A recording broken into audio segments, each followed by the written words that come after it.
Hello, this is Richard Shaw from Odoo, a business advisor, and in this video you're going to learn how to print checks and pay multiple invoices with a single check. So first thing first, dive into the accounting application.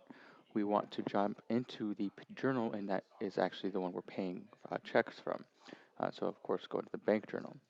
So when we go to the bank journal, you're going to see some basic information that's relevant. Of course, the chart of accounts that you want to hit, but more importantly, you want to go to the advanced settings here where you see for outgoing payments, checks. So this is going to allow you to print checks on any vendor bill you want to pay.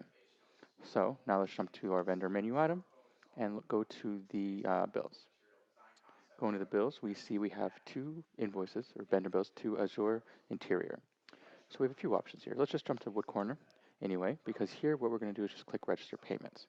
Registering payment will allow us to just assign a payment, which is reconciling the invoice or the vendor bill with the payment we're making.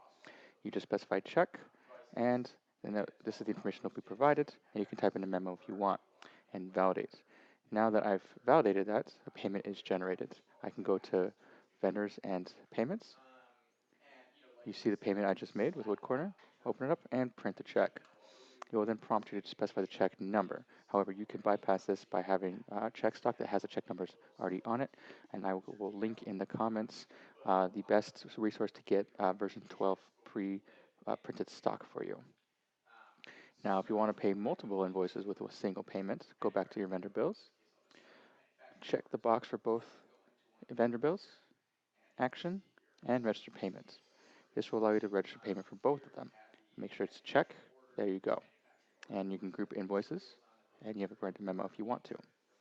Or you can choose to leave everything open and it won't. Hovering over, you'll see what grouping invoices does. If enabled, groups invoices by commercial partner, invoice account, type, and recipient bank account in their generated payments. If disabled, a distinct payment will be generated for each invoice.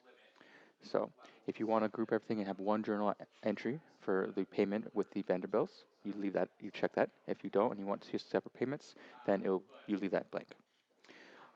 That is how you register payment to multiple invoices at the same time and how you print checks. And again, I will send a link about which check stock to use when printing in version 12 Odoo. If you don't use a check stock, this means you need to modify the PDFs generated when it comes to printing the checks. Again, this is Richard Shaw from Odoo, rsh@odoo.com. Thank you.